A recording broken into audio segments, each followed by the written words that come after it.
सुप्रभात बच्चों। आप सभी का आज की हिंदी की कक्षा में स्वागत है। जैसा कि आप लोग जानते ही हैं कि इस सप्ताह फिर नया जो है पाठ आरंभ हुआ है, वो भी किसका हुआ है? व्याकरण का पाठ आरंभ हुआ है। तो हम लोग जो पाठ पढ़ेंगे वह है व्याकरण का पाठ। पाठ का नाम है विशेषण। पाठ का नाम है विशेषण। चलिए आरंभ करते हैं। और यह व्याकरण का पाठ है।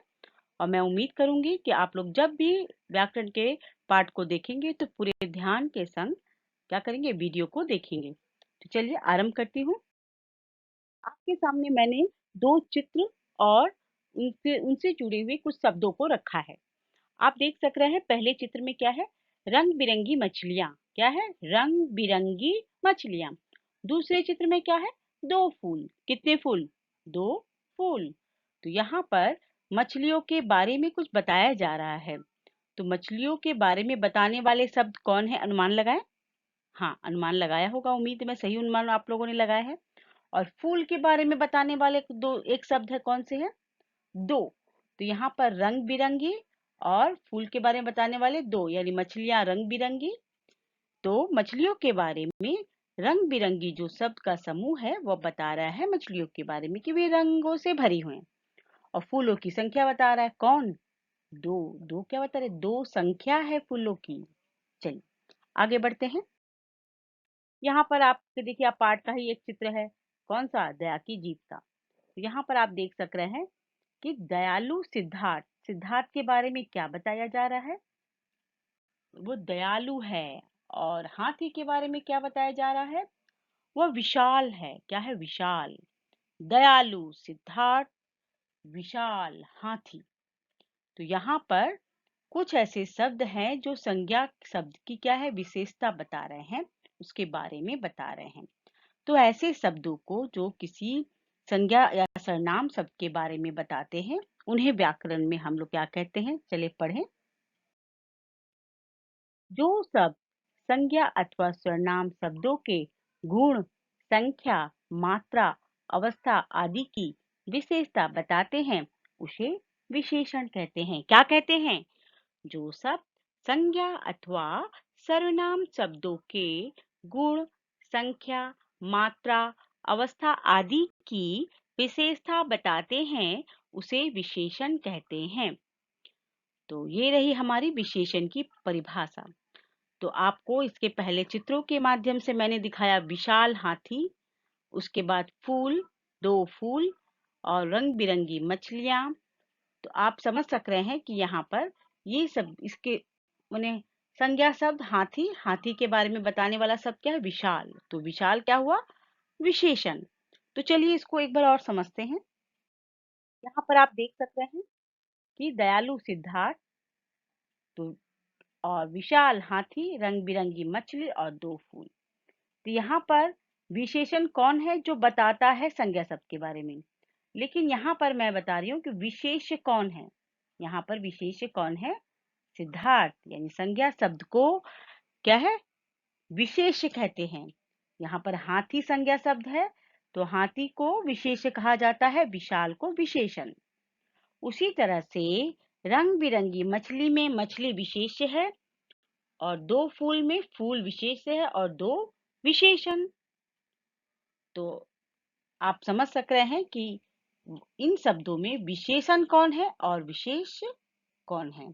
जो संज्ञा शब्दों के बारे में बता रहा है वो विशेषण है और संज्ञा शब्द विशेष कहलाता है। तो विशेष क्या है उसकी परिभाषा एक बार जान लेते। विशेष विशेषण जिस संज्ञा अथवा सर्वनाम की विशेषता बताता है उसे विशेष कहते हैं। विशेषण जिस संज्ञा अथवा सर्वनाम की विशेषता बताता है उसे विशेष कहते हैं। चलिए आगे बढ़ते हैं। अब यहाँ पर मैंने उन्हीं शब्दों को एक टेबल में प्रस्तुत किया है कि कौन सा विशेषण है और कौन सा विशेष। और विशेष किसे कहते हैं? संज्ञा शब्दों को। विशाल हुआ विशेषण, हाथी संज्ञा शब्द विशेष्य, दयालु सिद्धार्थ, रंग बिरंगी मछली, दो फूल। तो मैं उम्मीद करती हूँ कि आप लोगों को अब यह अंतर समझ में आ गया है कि किसे विशेषण कहते हैं और किसे विशेष्य कहते हैं। यदि आपसे पूछा जाए तो आप इसको आसानी से बता सकते हैं। चलिए आगे बढ़ें। अब हम लोग पढ़ रहे हैं विशेषण के भेद। तो विशेषण के कुल 4 भेद हैं। पहला गुणवाचक विशेषण, दूसरा संख्यावाचक विशेषण, तीसरा परिमाणवाचक विशेषण और चौथा सार्वनामिक विशेषण। क्या है? फिर से दोहरा दूं। गुणवाचक विशेषण, संख्यावाचक विशेषण, परिमाणवाचक विशेषण, सार्वनामिक विशेषण। चलिए आगे बढ़ें। यहाँ पर देखिए, मैंने गुणवाचक विशेषण को समझाने के लिए दो चित्र को लिया है और उनसे जुड़े कुछ शब्द हैं। जैसे मोटा लड़का, तो लड़का क्या है? मोटा है, ये उसके बारे में बताया जा रहा है। ये उसका गुण भी हो सकता है और दोष भी हो सकता है। उसी तरह से सेब का गुण क्या है? वह लाल है। क्या है? लाल लाल। तो आप समझ सक रहे हैं कि यहाँ पर गुण बताया जा रहा है किसका? संज्ञा शब्दों का। आगे देखें। उसी तरह से बड़ा बगीचा, बगीचा क्या है? बड़ा है। उसके आकार के बारे में बताया जा रहा है। हाँ, और आगे सेब का क्या है? रंग बताया जा रहा है। तो आकार, रंग, अवस्था, ये सभी गुणवाचक के अंतर्गत आते हैं। जैसे घोड़ा क्या है? घोड़ा की अवस्था क्या है? शांत अवस्था में खड़ा है। हाँ, तो यहाँ पर हम देखते हैं कि रंग, आकार, गुण, अवस्था, दोष, ये सभी गुणवाचक विशेषण के अंतर्गत आ रहे हैं। तो गुणवाचक विशेषण की परिभाषा क्या होगी? चलिए देखते हैं। तो यहाँ पर मैंने चारों शब्दों को रखा है। मोटा, लाल, बड़ा, शांत, ये सभी संज्ञा शब्दों की विशेषता बता रहे हैं। उसके रंग को बता रहे हैं, उसके आकार को बता रहे हैं, उसकी अवस्था को बता रहे हैं और गुण को बता रहे हैं। तो ये सभी क्या है? ये सभी गुण बताने वाले, विशेषता बताने वाले शब्द हैं। गुणवाचक विशेषण, जिस विशेषण से संज्ञा या सर्वनाम के गुण, दोष, रंग या आकार आदि का बोध होता है, उसे गुणवाचक विशेषण कहते हैं। तो मैं उम्मीद करूंगी कि मैंने जो प्रयास किया है कि आपको विशेषण यानी गुणवाचक विशेषण समझाने का, मैं उसमें पूरी तरह से सफल हुई हूँ। तो आज की कक्षा के मुख्य बिंदुओं पर चर्चा। आज जो वीडियो के माध्यम से आप पढ़ा है आपने, उसको मैं संक्षेप में दोहरा देती हूँ।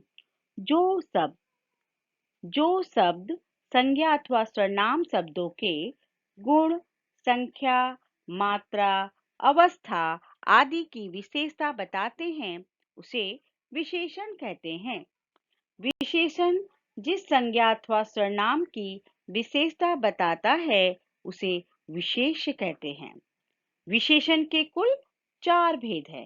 विशेषण के कुल 4 भेद है। विशेषण के कुल 4 भेदों के नाम है गुणवाचक विशेषण, संख्यावाचक विशेषण, परिमाणवाचक विशेषण, सार्वनामिक विशेषण। जिस विशेषण से संज्ञा या सर्वनाम के गुण, दोष, रंग या आकार आदि का बोध होता है, उसे गुणवाचक विशेषण कहते हैं। तो मैं उम्मीद करूंगी कि आपको यह अच्छी तरह से समझ में आ गया होगा।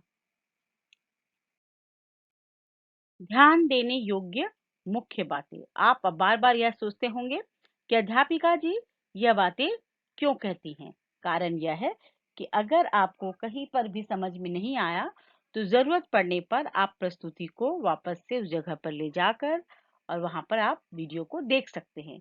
इससे आपकी जो जिज्ञासा है या जो डाउट है वह दूर हो जाएगी। और प्रयास करें, अभ्यास कर को विद्यार्थी स्वयं पूरा करे, ताकि इससे आप परीक्षा में सफल हो पाएंगे। तो चले आगे बढ़ें। पर हम लोग जानने वाले हैं, आपने अभी तक जो पढ़ा और सीखा और समझा है, उससे आपने क्या सीखा है या किस चीज को जानने में सक्षम हुए हैं। तो विद्यार्थी निम्नलिखित बातों को सीखने में सक्षम हुए। विशेषण की अवधारणा को समझेंगे, भेदों के अंतर को जानने में, विशेषण का दैनिक जीवन में सही इस्तेमाल करने में, लेखन कार्य में विशेषण के सही प्रयोग करने में और अपनी भाषा की गुणवत्ता को निखारने में। तो मैं उम्मीद करूंगी कि आपको यह पाठ अच्छे से समझ में आ गया है। तो अब हम लोग क्या है अगले वीडियो में मिलते हैं। तब तक के लिए अलविदा। अपना ध्यान दें और मन लगाकर पढ़ाई करें।